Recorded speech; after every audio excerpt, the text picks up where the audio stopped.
Les collections, vous savez, ce sont les collections qui sont produites entre les saisons régulières dans un but vraiment lucratif. Et Rudy, ça fonctionne vraiment, Ça fonctionne vraiment et j'ai été même surpris en faisant ma recherche à quel point ça fonctionnait.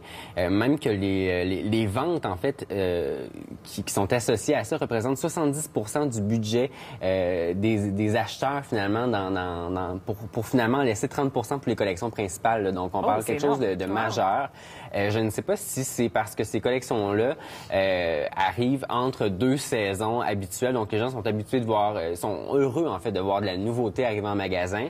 Mais il y a quelque chose qui se passe là et ce serait peut-être, en fait, une des raisons pourquoi on a aussi gros bouleversement, finalement, dans l'industrie de la mode en ce moment. C'est sûrement une des raisons pourquoi ça bouge beaucoup. Ben, je pense que oui, parce qu'évidemment, si tous les créateurs, en fait, moins connus, si on veut, concentrent leurs actions finalement sur deux défilés, en fait, sur les collections de base, donc c'est-à-dire printemps-été, automne-hiver, et puis que les acheteurs, eux, concentrent leurs achats à 70% sur les pré-collections des compagnies qui sont plus connues, à cause qu'il y a très peu de compagnies tout petites, en fait, finalement, qui offrent des pré-collections. Ben, à ce moment-là, on se retrouve avec seulement 30% de chances d'être acheté déjà.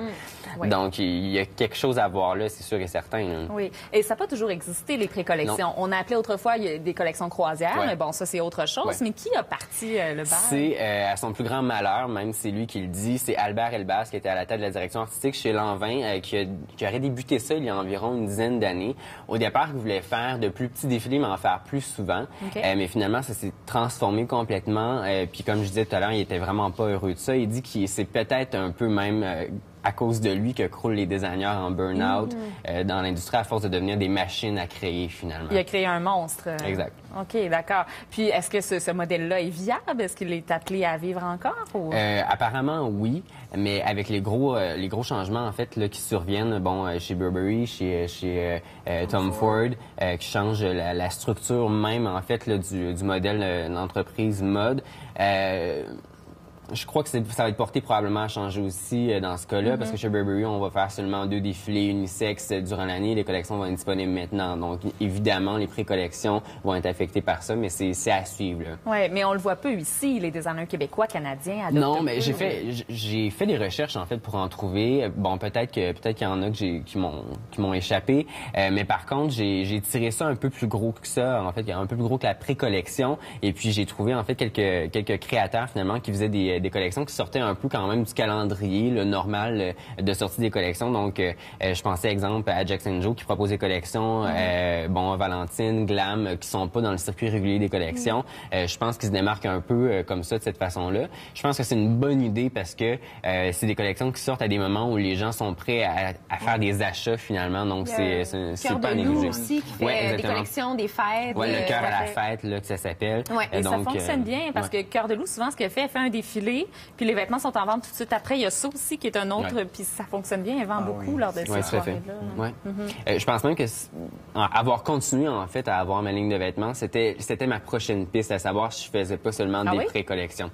Donc, c'est pas à négliger. Donc, c'est peut-être un cycle plus naturel aussi, là, comme on en parlait, de pouvoir magasiner le vêtement pour la saison dans laquelle on est. Mais oui, au moment même où on veut le porter, finalement, c'est ça, c'est dans l'instantanéité. Qu'est-ce que tu en penses, Noémie? Penses-tu qu'on pourrait tendre vers ça? Toi, ta vision de ça?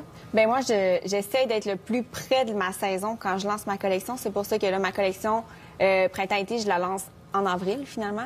Même si, dans le cycle de la mode, ils sont rendus à présenter des collections automne-hiver. Moi, je suis pas rendue là du tout. Là. Je pense que c'est important. Même le consommateur, ça fait juste, je pense, le mélanger. Mais en fait, c'est que ces collections-là, faites autant à l'avance au départ, c'était évidemment pour les achats de magasins, pour après ça avoir le temps des produits, puis après ça, l'exportation, puis tout ça.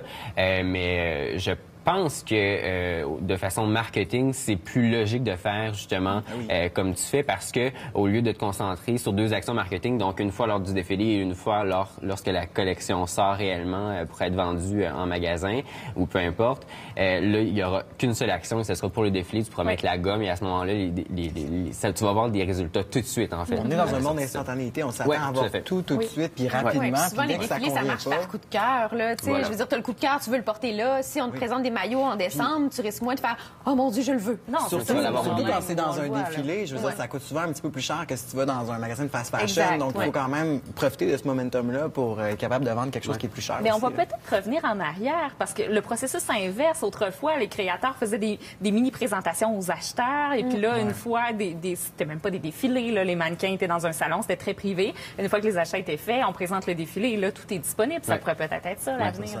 Oui, puis ça va un peu aussi avec le courant, finalement, d'acheter. On observe un peu cette tendance-là à moins acheter en grande masse de vêtements, mais acheter plutôt des items de qualité qui sont bien confectionnés. On le voit, là, en fait. Le marché du luxe est en augmentation. Donc, il y a des choses qui changent, qui se modulent, puis ça fait un peu partie de ça, évidemment. Oui, parce que les gens sont toujours intéressés à l'acheter. Il faut juste trouver la bonne manière de les attirer.